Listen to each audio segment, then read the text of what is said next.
Трампа отодвигают на второй план. На похоронах Папы Римского президента США не посадят ближе к гробу. Куда отправят президента и почему? В Польше заговорили о разделе России. Какие города и кому должна отдать Москва, по мнению Варшавы? Зеленский признает, что взять Крым военным путем не удастся. В Киеве заговорили о весомых встречах в ближайшие дни. Идет ли речь о разговоре с Путиным?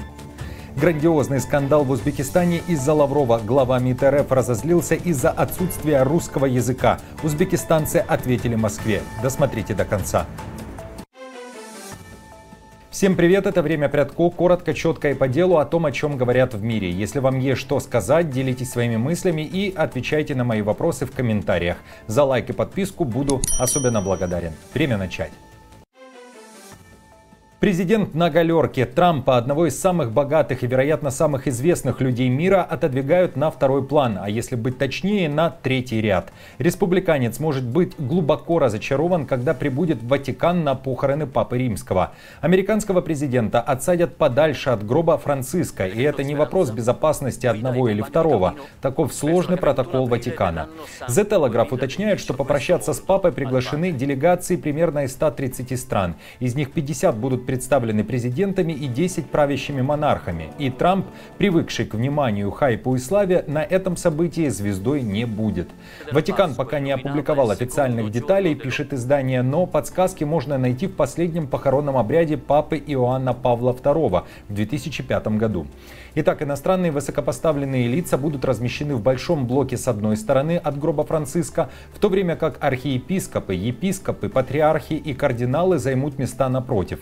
Святой престол отдаст предпочтение католическим монархам, которые займут почетные места в первом ряду. За ними последуют некатолические монархи, такие как принц Уэльский, представляющий короля Карла III, а также король и королева Швеции и кронпринц, кронпринцесса Норвегии. И вот уже далее места для мировых лидеров, глав государств и других иностранных высокопоставленных лиц, включая Трампа, а также Урсулу фон дер Ляйен, президента Европейской комиссии, премьер-министра Италии и Хавьера Милея, президента Аргентины, родной страны Папы Франциска. На похоронах мировые лидеры будут рассажены в алфавитном порядке по названию их страны на французском языке, поскольку именно этот язык был традиционным в дипломатии, когда формировались протоколы. Трамп высмеял своего предшественника Джо Байдена за то, где тот сидел на похоронах королевы Елизаветы II, утверждая, что это свидетельствует о снижении статуса Америки на мировой арене, и настаивая, что сам он был бы размещен гораздо ближе к центру, если бы находился у власти.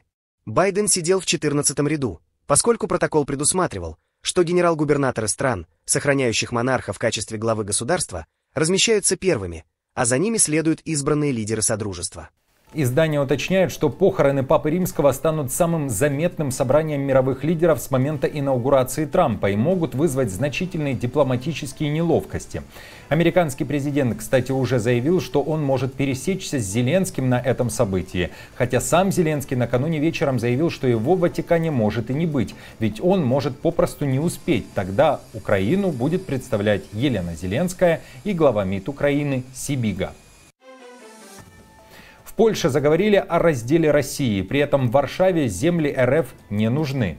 Министр иностранных дел Польши заявил, что РФ стала вассалом Китая, а поэтому ей необходимо отдать Владивосток Си Цзиньпину. Это мой добрый совет России. На 4-й год войны российский Дальний Восток практически лишен войск. Если бы я был русским националистом, я бы беспокоился, что Путин, как в военном, так и в экономическом плане, открыл страну для китайского влияния, особенно в районе Владивостока. Ни один предыдущий лидер России этого не допускал.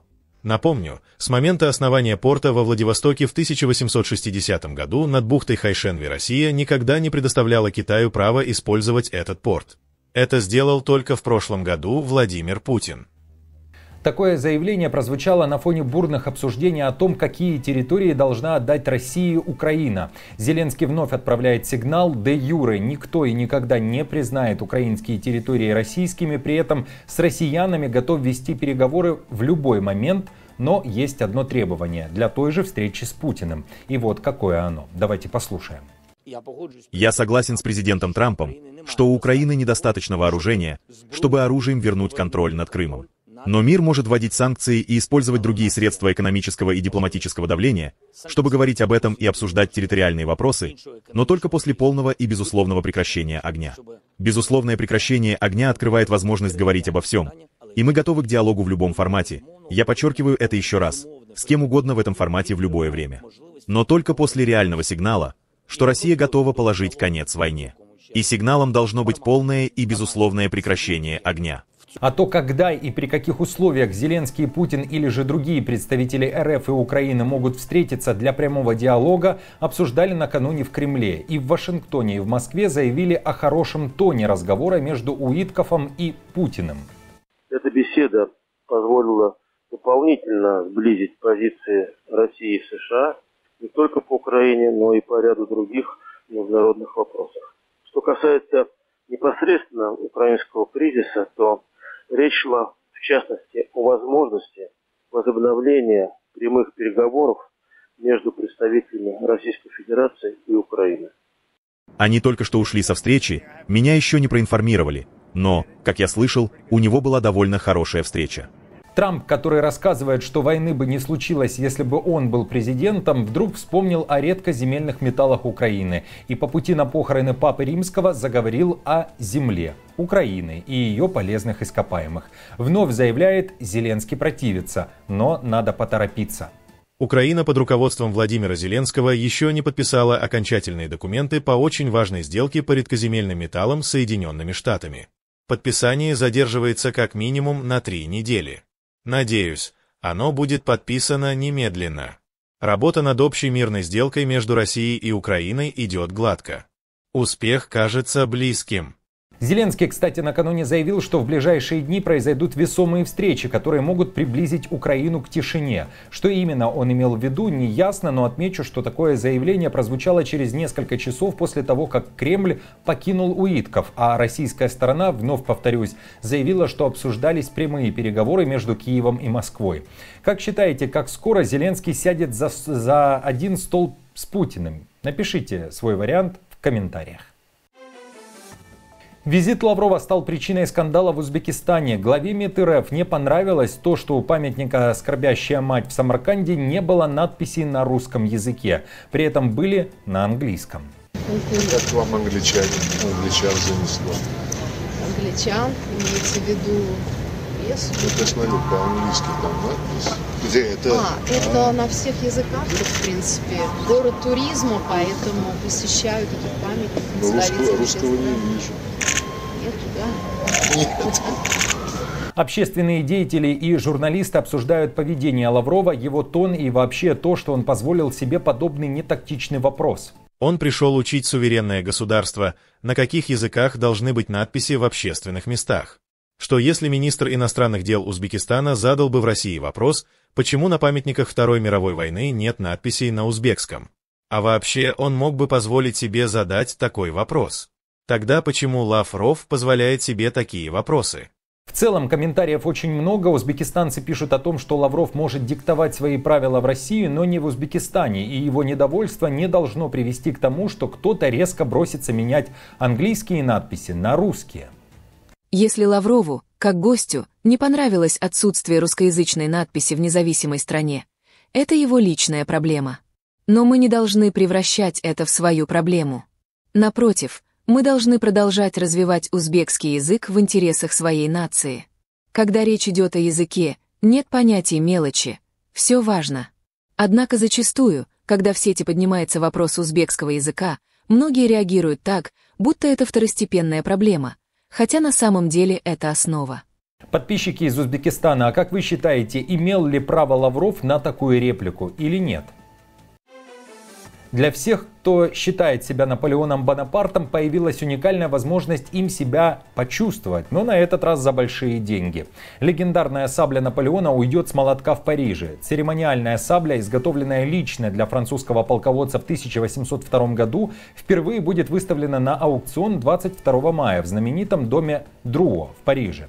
Этим оружием Наполеон пользовался во времена своего правления, а затем подарил его последнему маршалу империи Эммануэлю де Груши. С тех пор пор сабля хранилась в семье маршала. Уникальный артефакт украшен позолоченным серебром, а ножны обтянуты кожей акулы. Цена может достигнуть $1 000 000.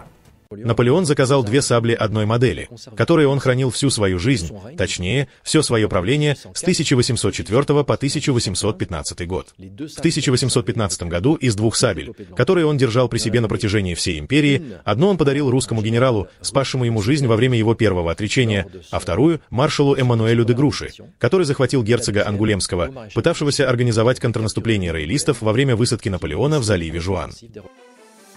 В Германии дроны начинают доставлять кровь в больницы. К инновационному подходу пришли в городе Баллинген. Теперь между 2 корпусами клиники Золлернальб кровь будут доставлять по воздуху всего за 12 минут, вместо более часа по загруженной трассе. И это уже официальный режим, который стартует в мае. За проектом стоит берлинский стартап LabFly. Дрон летит полностью автономно, без пилота, на месте, но под постоянным онлайн-наблюдением. Устройство может перевозить до 7 литров груза на расстояние до 25 километров, даже над жилыми районами, и имеет разрешение на транспортировку опасных материалов. В случае ЧП срабатывает аварийный парашют. В клинике и в планах клиники 7 полетов в день, а в будущем доставка лекарств, вакцин и даже экстренный контакт с университетской клиникой в Тюбингене. Между нашими 2 филиалами проходит оживленная федеральная трасса. Традиционно такие пробы крови перевозят на автомобиле. На дороге у нас большая неопределенность относительно времени транспортировки. В зависимости от времени суток это может занять до часа, а в худшем случае и дольше. Воздушная перевозка занимает ровно 12 минут. Она всегда надежна. Независимо от того, большой ли трафик, много ли грузовиков на дороге или мало, пробы крови доставляются за 12 минут. А какие условия в ваших поликлиниках и больницах? Как далеки от такого подхода или же наоборот, условия уже несравнимы с теми, что были, например, 10 или же 20 лет назад? Перед тем, как ответить в комментариях, не забудьте подписаться. Друзья, и спасибо вам за комментарии, за поддержку лайком. Новости за неделю собраны в плейлист. Переходите и смотрите. До встречи.